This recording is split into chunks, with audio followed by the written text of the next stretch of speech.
and the month begins, as it tends to. Wrong series. It's March now, apparently. Started today off by doing a little yoga with Adrian. I don't know what else I'm gonna do today. I'm still snowing. It's one of those things where I really want to go out, but I don't know whether or not anything will be open or like whether the tubes. Oh, the tubes are running. There's one over there. That's fun.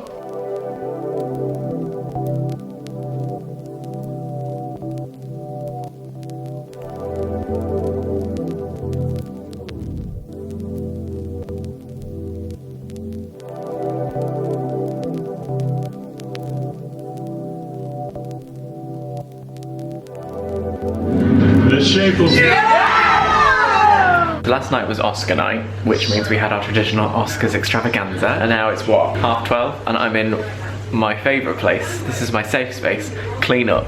Josh is still here, and so is the mess of 1,000 people. But I don't mind. It's nice. We have the dishwasher running. We now just have loads of donuts. We have the cake I was making. We have a big bag of recycling for saving the planet. I usually feel like the day after a party, the sign of how good your little gathering was is how much mess there is to clean up. And so I get to tidy, put on the telly, and bask in my smug glow of being a good host. After the Oscars, I always feel inspired, obviously. Incidentally, Oscars night was the 6th anniversary of this here channel. I uploaded my first video on March the 4th, 2012. Very long hair. Very bad quality.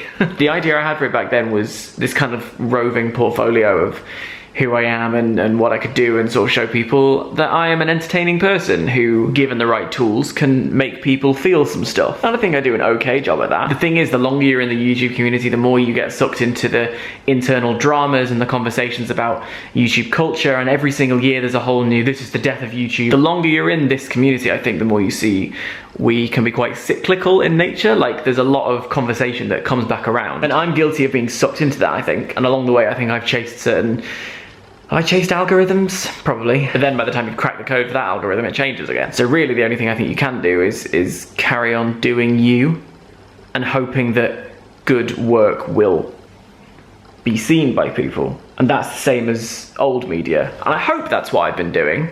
I just think I could do that more. I think I have withheld parts of my truth because I have been afraid of it. Like, I've not wanted to explore certain creative tenets of my personality because I've been afraid of the response. So now I'm just trying to figure out how best to tap that potential and work on that in a different way. Like, do I go back to school? How would I afford that? Do I pick up writing again? What would that look like? So that's where I've arrived post-Oscars this time. Just sort of, enough's enough. What next? Being modern gym-going people, what exercise? Quiet please, President Bartlett. Hi. This is very difficult for me because yesterday I didn't stretch before doing weights at the gym, and I can't lift my arm above my shoulder. Can I put you on here? Do I have to crouch? I do. That's fine. One of the things that I am considering as part of my career progression is, fuck it, self-publishing. People have been asking for a Baking with Layton cookbook for a while, and I don't know if they're joking, but I want to give it to them. So I'm doing a bit of research into how much it costs to get books printed. Anyway, while I'm doing this research, while I'm having a little look and seeing what the odds are, what it's going to be like, what I could do, what I couldn't do, I've discovered how much I love spreadsheets. You can color code things, different cells have different values, things they can add by themselves. Spreadsheets are very exciting. Does this count as an announcement? It counts as, this is my exploratory committee. You know when it's obvious that you're running for president and everyone's like, are you running for president? And you're like, no, no options are off the table. And then the next step is you form an exploratory committee and everyone's like, well, you're definitely running for president, and you still go, no, we're just looking at options. Cut to a couple months later, you're like, I am running for president. We're forming an exploratory committee about this idea to maybe do a book. Didn't look good yet. How are you going to make me laugh? I haven't been on yet. Oh, but you're gonna. Crucially. You're going to do Peter Kay jokes? No. You love Peter Kay. I do. Do that bit about garlic bread. Garlic bread? Yeah, you love that. He loves that. He loves it. So I just finished binging Friends, and I'm watching the last episode, and I'm like, do you know what? I don't think I'm going to cry this time. And then I did. I'll talk about it at length another time because my arm is hurting, but I did just want to share this one thing. So when Ross and Rachel, spoiler, get back together at the very end, Is it a spoiler when it's kind of like the most iconic thing in all of television? You can have your discussions about whether or not Ross and Rachel are meant to be together. They are. About whether or not they're good for each other. They are. About whether or not they're good people. They are. But this is such a good touch from the show. They finally get back together. They have their reunion kiss and listen to the song.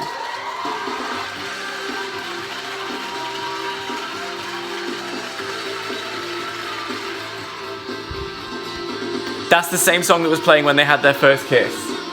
It's little touches like that that make this not just a sitcom. Rather successfully, I'm able to lift my arms above my head today. That's progress. It's Saturday, and yet I'm feeling incredibly productive because I've baked and I've been doing work on that idea we talked about the other day. You can't see it, but it is there, trust me. I've done washing. I'm so grown up. So Jacob has just uncovered to me that there is a film starring Jeff Daniels wherein his daughter befriends some geese and takes up power. She doesn't take up in order to get them home. Yeah, she has to learn how to fly in this. I think it's paragliding is the correct word. And it turns out this is a very popular film. I'm trying to find the scene in Fly Away Home where Jeff Daniels runs outside of his underwear. I'll find it later and I'll send it to you. I can't wait. Having a lazy Sunday, even though it's Tuesday. Look who it. Oh God! Look who it is! There he is. The Last Aspects trended. It got to number 5. Somehow. I think must have been nothing else uploaded that day. What happens when you trend is that you suddenly get a box in your comments that says there are comments waiting for review, but the ones that slip through are the ones that are just like, why is this trending? Why is this trending? Or like, oh my God, you definitely paid to have this trend. Just people who sit there in the trending tab watching videos just to say bad things about them. And Josh has an impression of what those people look like while they're writing. Just there. Why is he trending? Journey's End. Yeah. That's about the flat earthers. Okay. 7 days into Entebbe. Yeah. I don't know about that one. Okay. About Wherein.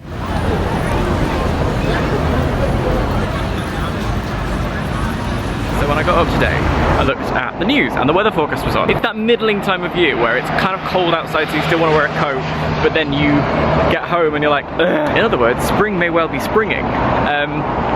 Except the weather woman said it was going to snow tomorrow, so I decided to come for a walk in Central. The parks, at the very least, would have you believe that summer is on the way. Cold weather bitterly depresses me. Well, cold is fine, as long as it's dry. Wet, get out. And snow, yeah, it's pretty, but it's just sort of like, it's just frozen wet. Speaking of wet, I realised today that there are very few things that disconcert me more than wet cling film.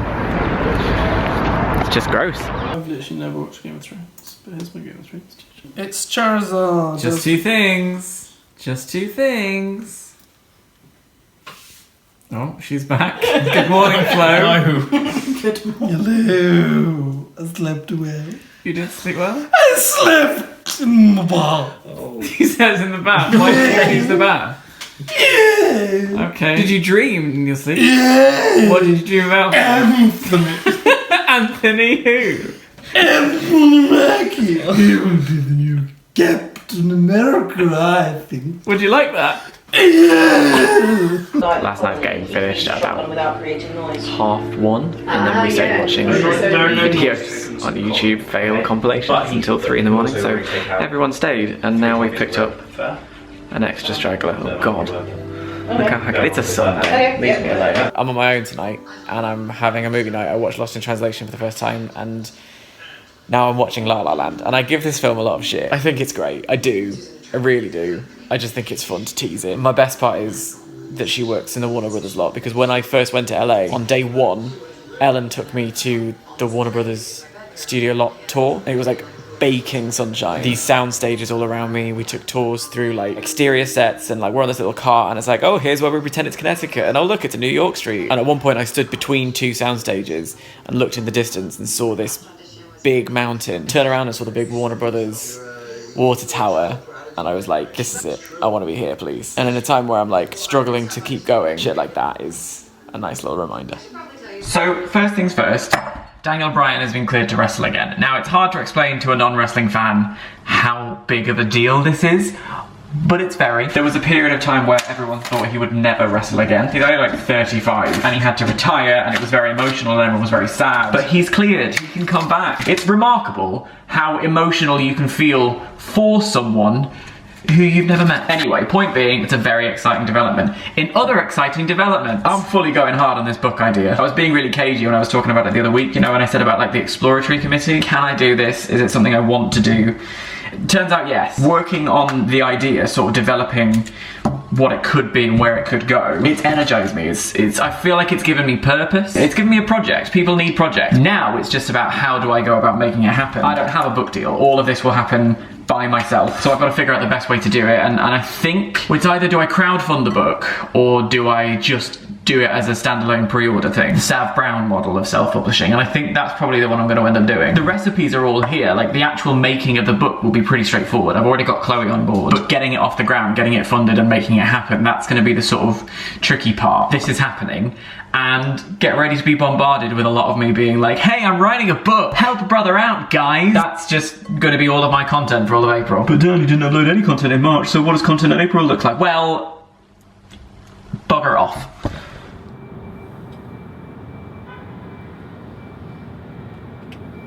I did a lot of reflection yesterday because it was the 1 year anniversary of me leaving my happy, safe bookshop to strike out on my own and try and make it in the big city. And that milestone, that 1 year mark, has given me a lot of pause for thought. Too much pause, actually, because I tried talking about this last night. I tried vlogging about it. Far too many emotions to distill into actual words.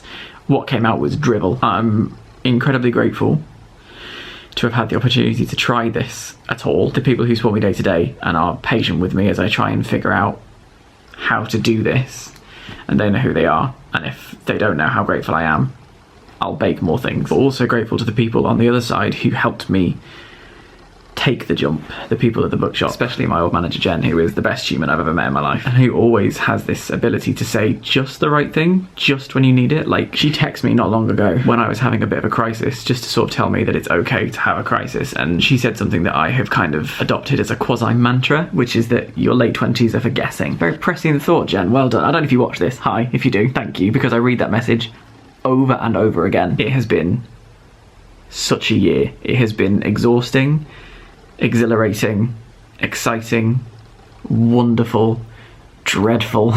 I've learned a lot, I'm still learning a lot. Here's to the next year.